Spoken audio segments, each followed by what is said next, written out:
Okay. Well, I'm not going to do too much of an intro because I know you have your topic for the day that you want to talk about, but you want to talk about trust and why clients should trust us, and also why clients have to trust us if they're going to hire us. Right. I mean, so I had 12 hearings this week. I got 12 hearings next week. And I was so gratified that my clients, when I was prepping them 2 weeks ago for the hearings, did you watch the hearing video that we've done? Oh, yeah. I think that's going to help a lot. It's great. And there's something that I say in that video that I find myself saying a lot, and that is trust the process. And I just want to reiterate that. What exactly do I mean by trusting the process? Should the claimant trust Social Security to make the right decision? Probably not. I mean, if you get to the hearing level, especially, you've been denied twice with some boilerplate canned language about why they say that you can work or what you did or did not do for your case. But the process itself, you do need to trust the process, and part of that is trusting your rep. I tell people this, and I don't say it to be coy or to be smart alecky or anything like that, but I don't get paid unless I win your case. As such, I have a vested interest in making sure that you win, and that should actually gratify you if you're working with me. That I'm not going to make a dime unless I can see this through to the end and be successful. Actually, prove to Social Security that you are disabled, and as such, you need to trust me and trust the things that I'm saying. I think I've given a resume to almost everybody I've ever spoken with. But I want to do it again here. I'm 35 this year. It's 35 years in Social Security disability. I started with the local disability determination section in '91. So it was 35 years ago. Opened my practice 22 years ago, and we have from the very beginning absolutely trounced the national average when it comes to the number of cases that we win. The national average has, gone up and down. When I first started, it was kind of high, and now it's gotten more of a modestly middle kind of number. But we've always been about 20% better than the national average. So when the national average was 65%, which, believe it or not, for a while at the hearing level it was, I was winning 85% of my cases. And now that the national average at the hearing level is about 43, 44%, we're winning about 65 to 75%. So we just trounce the national average as far as wins goes. And why is that? Well, there are a couple of reasons. One, I won't take a case that I don't believe I can win. That should also be gratifying to you if you're a disability claimant, that you come to me and I say, yeah, I'll take your case. Right out of the gate, you should know that I believe that there's a germ of evidence in your case that I believe will prove that you're disabled. And I will work with my peeps, my employees, to make sure that we build a case that is persuasive to the Social Security Administration. Won't guarantee anything because at the end of the day, Social Security makes a decision, but you are going to get a really, really good chance with disability consulting. But I need to make sure that my clients understand that there are a couple things that are just absolutely detrimental to their case. And having no trust in the process is probably the worst thing. I've been denied twice, there's no way this judge is going to approve my case. Well, statistically, you've now made it to the level where you're most likely to be approved, and that's at the judge. So you need to trust the process. You've told me that I need to say this, and I don't want to talk about, I used to have an opiate addiction. I'm not going to talk about that. The judge doesn't need to know. Trust me, you do need to talk about it. And yes, the judge does need to know because he's going to be making a determination on how credible you are. And if you tell them, well, I don't do drugs. I've never done drugs. The medical records show, 8-year history of opiate addiction. Okay, well, your credibility's shot. Well, I don't smoke. I've never smoked. Medical records show is 2-pack a day for 30 years.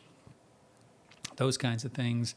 And you don't want to talk about them because you find that you feel that they're going to be damaging to your case, even though your rep is telling you they're not going to be damaging to your case. Well, I'm not going to tell the judge that I've gone back to work. How much are you making? Well, I'm making $11 an hour. Well, how many hours are you working a week? Well, I work about 10, 15 hours. You definitely need to tell the judge about that.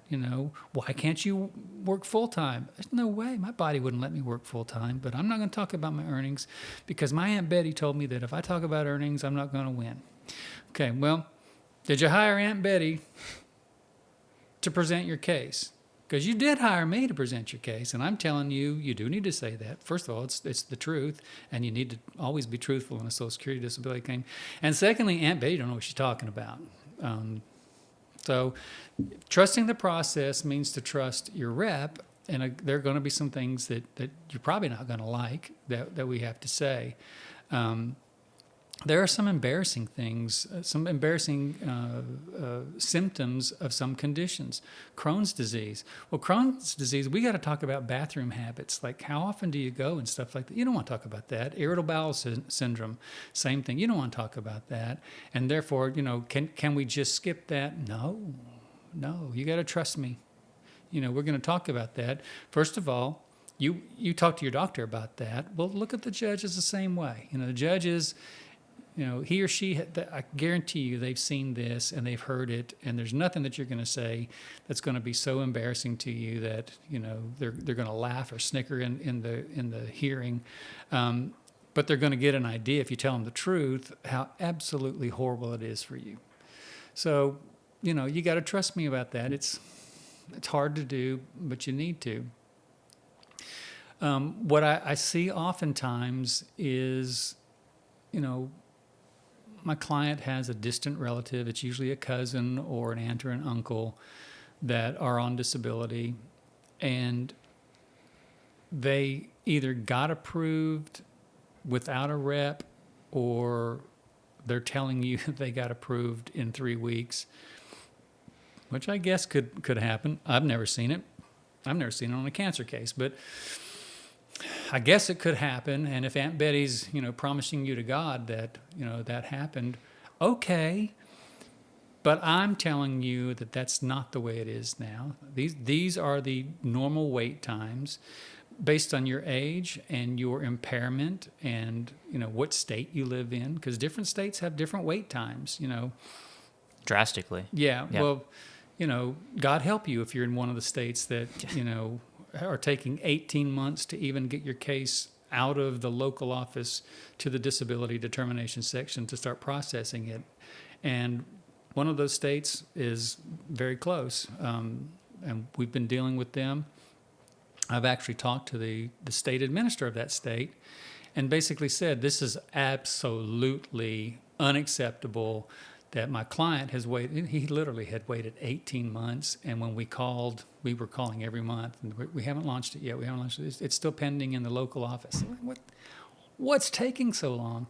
And I got so ticked that I called the director in that state, and I said, you got to give me something here. I got to understand why you guys aren't doing what the American taxpayer is paying you to do. And she's like, Mr. Groves, we can't fill the positions to do the work. I'm like, what? And they were horribly affected by COVID. And most states, have somewhat recovered from, people leaving, the attrition rate and stuff like that. But she basically said, I am used to trying to smooth things over with people who call me about these kinds of problems and assuring them that things are going to get better. She says, I can't smooth this over with you, and I can't assure you that Mr. So-and-so's case is going to get processed anytime in the next month or two. So trust the process, and keep in mind, once again, that I have no interest or no reason not to move your case along as fast as I possibly can. I want to win the case as quickly as I possibly can. And there are probably 50 cases a year that we win so quickly that there is no back pay, because the back pay is the amount of time that it took for them to actually process your case and approve you. They owe you money for that. But if if you're Title II and it's within 5 months, well, there is no retro pay because you have that 5-month waiting period. And there are, 50 plus cases a year my firm handles. We don't get anything on. You don't get any back pay, but you don't owe us anything either. So, and that's because we do it quickly. Yeah. We give them a theory of the case right out of the gate. A lot of firms don't do that. We tell them why we believe the medical records support disability, why this condition should be considered disabling, and stuff like that. So, I think our biggest the biggest impediment that we have when we're processing a claimant's case is somebody whispering in his ear something different from what we've told them. You live in one of the Carolinas, and they're not even launching cases for a year there. My friend got approved in 3 weeks, and they're telling you that it's going to take 10 or 12 months. You need to go with somebody else, and we'll get a phone call, usually from the somebody else that you've called, another firm. Mr. So and so, would like you to withdraw from the case and waive any fees, and okay, well, he's got to send me something in writing. That's in our contract, and fine. I mean, I'm dismissed from the case. And sadly, what happens is they find out that they've been sold a bill of goods by somebody who didn't really know what they were talking about, usually a family member, and usually a distant family member, a cousin or something. They're starting all over with another rep, and they're probably really, really angry. Well, wait a minute, I heard that you da-da-da-da-da-da-da-da, and you could do this a lot quicker. Well, I'm doing the best I can, Mr. So-and-so. And you're going to find that. And I hope that you would trust me to realize that, that's the way that it is. Social Security moves at their own pace. And, I can put a bug in their ear and I can put a burr under their saddle. But at the end of the day, they're going to do what they're going to do. And I'm going to be straight with you from the very beginning and tell you that. But I'm also going to be very pushy with them, to get your case launched, processed, and won as quickly as I can. So that's, I just wanted to talk about that because, I find myself saying that. I said it in the video that, it looks like a lot of people are watching, and I'm happy about that. But trusting the process is, realizing that, I have a vested interest in winning. The judge has a job to do, and they're going to ask you the questions that they always ask everybody with your kinds of conditions. They're going to make the decision, based on that. The questions that I ask and the question the judge asks are going to be specific to your condition and your case record and what your medical records show. Just you got to trust that that's the way it's going to be. You're not going to get special treatment, but you're not going to be biased against. They're not going to bias you on your age or your race or your sex or, I had a blue collar job, all my life. Worked out, in construction. Judges love that. Nothing wrong with that. Well, because of my conditions, my work history is not really great. There have been years that I didn't make any kind of money. All right. We see that all the time. Yeah. That's fine. Trust the process. Trust that nobody's against you, and trust that absolutely we're for you. Like I said, I won't take your case if I don't think I can win it. But also that I'm going to shoot straight with you. And if I have asked you over and over to go to your doctor, stay in treatment, be faithful with treatment, and then we get close to the hearing and we request records from Dr. So-and-so, and he said, well, this guy hasn't contacted me in a year and a half. I'm going to shoot straight with you and say, you're literally asking me to go in front of a judge and argue your case with no current medical records. What are you thinking there? You know, do you think that the judge should just believe you because you said so? Would you expect that in any other aspect of your life? There's no evidence to show this, but you got to believe me. You know, that just doesn't work that way. And I'll shoot straight with you. And maybe shooting straight with you would be, you need to withdraw your case, do what I say, and let's refile. Because if we go to a hearing now, you're not only going to lose. When you lose at a hearing, there's this thing called administrative finality. And what that means is if the judge denies you, that decision is basically set in stone. And it will follow you as many times as you apply after that. It definitely follows you in the appeal, but once the appeal is decided, and if the judge's decision is upheld and you apply 5 years later, guess what the first thing Social Security is going to do when you file 5 years later? You're going to go to that judge's decision. What did the judge find 5 years ago? Oh, he felt that you could do medium work because of this and this and this and this. And automatically, you're not starting at ground zero. You're starting at, you've also got to disprove that you can't do what the judge said you could do 5 years ago. And then we're starting from scratch. So trust the process, trust your rep. You know, we definitely want to steer you in the right way. And sometimes that's tough love. You're going to hear me say things to you that you don't want to hear. Like, you didn't do what I said. You didn't even try to do what I said. And the best bet for you right now is just to withdraw your case. And let's start again. You go in front of a judge, and you're risking a really bad road for years to come. Yeah. And then, so kind of breaking down what trust the process actually looks like, and breaking down our guarantee as a company, what we guarantee and what we don't guarantee. I don't want to talk too much about specific numbers of win rates or approval rating, approval rates, and then wait times per decision, because it really does. One, it varies on the case, but then it also varies by the state, and then it also just changes all the time. Sure. So I don't want to talk too much about that, but what we mean by trust the process, well, first I'll start with what we don't mean by trust the process. We don't mean that you have to trust us because we're guaranteeing that we're going to file for benefits and then you're going to get approved. Right. And it's going to be fast and it's going to be on the initial application. That's not what we mean by trust the process. What we mean is we guarantee that we will go as fast as Social Security will let us. We're still at the mercy of Social Security, though, with the wait times. Right.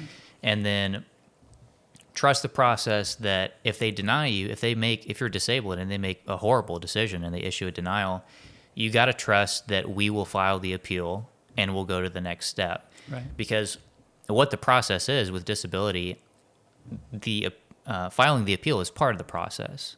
You know, you know this a lot more than I do. When you get a denial, it's not surprising. No. Even if it's a horrible decision, it's like, right. Yep, Social Security makes horrible decisions, and here's one of them. And so trust the process. Let's file the appeal. Let's go to the next step. So it's not we don't guarantee that you get approved at any stage. We guarantee that you're going to have a really, really good chance of approval compared to not working with us. And then same with the wait times. If the initial wait time is 6 to 8 months for the initial application, we're not going to get it done in 3 months. Right. Because we can't. We want to, you know, if we could expedite it, then we will, but we're at the mercy of Social Security. Right, and your case is in a queue. The only time that it's not in a queue is with the Appeals Council. But in every other instance, what I mean by that is that if 600 people applied before you, then you have 600 people that their cases have to be adjudicated before they get to yours. If 600 people have filed appeals on denials, and you have too, and we have for you, then those 600 appeals have to be processed before yours are processed. When you get to a hearing, 600 people's hearings have to be scheduled before yours. You know, that's just the way it works. It's a queue, and that's the way that it works. Now, the Appeals Council is strange because they handle cases from all over the place. They've never been able to give me rhyme or reason to their wait times and how they process things, and I don't think they ever will because they're the most insulated component of Social Security. You really don't know what they're doing. And that's the step after the hearing level. For people that don't know, if you have a hearing with the judge and they still deny you and you appeal it, Yeah, it goes the to third time, yeah. it goes to the appeals council. Goes to the appeals council, Yeah. and they're centralized. There's one appeals council. They're in one location right outside of D.C., a place called Falls Church, Virginia, and I get decisions from them in 3 weeks, and I get decisions from them in 14 months. And there's no rhyme or reason. There's no. I can't see a queue. Yeah. You know, hey, I sent this case in 3 months ago, and I got a decision. But there was a case that I sent in 14 months ago, and I still haven't gotten a decision on. There's no rhyme or reason. But otherwise, for sake of our argument and to make the point that we're making, otherwise you're going to be in a queue, and that is basically when it's your turn, they'll get to you. And there's very little other than what we've talked about in prior podcasts, terminal illness or eviction, foreclosure. Other than that, there's really no way to leapfrog folks who are in the same boat you are. They just they filed earlier than you did. Yeah. So from the beginning of the case, when we take it, you gotta trust that, my guarantee as an intake specialist, when I actually offer people representation, when I talk to them about their case, and then I say, hey, it looks like we can help you out. Is that something you want to move forward with? I'm not saying, hey, we can definitely 100% get your case approved in 1 month. Right. I'm saying that we're confident we can win the case, and we're willing to continue working on it, go through phase 1, phase 2, the hearing, the appeals council. If the case looks good at the initial application, we'll keep working on it. Right. And then same with you, once we start working on the case, once it gets up to the hearing level, we're not going to bail on you if you have a really good case. Now, if you go back to work and you no longer qualify, or you lie to us and then you're mad at us for you lying to us for some reason, then that's a different story. But if you have a really good case, you got to trust the process, meaning file the appeal and then file the next appeal and talk to the judge and go through that, exhaust the whole process before you give up, Right. And trusting the process is cooperating with Social Security also. Yeah. If they're asking you to fill out a form that you filled, this happens a lot, by the way. They ask you to fill out a form at the reconsideration level, and it's the same form that you filled out, 6 months earlier at the initial level. Just fill the form out, just. If you wanted to write, nothing has changed, and then you send it in, I guess it's okay. But they're sending you the form. They want you to fill out the form. Trusting the process is making sure that you pat them on the head and give them what they want. And they want you to fill out this form again, and they want you to send it in. And they're going to give you a deadline. You have, 14 days to do this or 10 days to do this. And if we don't get it, we're going to make a decision based on what we have. And a lot of times they're like, well, we don't think we have enough, and therefore we're going to deny you because you were responsible for providing information and you didn't, which would show in a very real way that you weren't trusting the process. Yes. So trust the process, which sometimes the process is kind of placating SSA, kind of patting them on the head. Why they don't need this again, but they're making me do it. And you can do it then. Just do it. Yeah. And I want to double down on what you said about switching representatives, because I hear about this a lot. When you go through the process with the representative and it's been 3 months or it's been 4 months or it's been 5 months or even longer, if maybe it's been a year and you haven't gotten a decision, a lot of people will fire their representative. They'll say, you're out, buddy. I gave you 5 months. It's been too long. You're taking forever. Clearly you guys aren't working very hard. I'm hiring someone else. Right. And then they hire someone else and they're just waiting the same amount of time, like total time for a decision. It's the same. Right. That's not only is that like a neutral switch, a lot of times that'll hurt your case because now you were working with this representative, now you're working with this representative, and they don't know much about your case because you just hired them. And so speaking from experience, what I know about the company, when you work with a different representative and then you hire us, we win a lot of those cases. When you go at it alone and then you get denied or you add us on later, we win a lot of those cases. But the best chance of approval is from day one you hire us. We file the application, and then we build the case for however long it takes Yeah. to get a decision. And then we file the appeal, and we keep on building the case. And then it goes to the hearing level.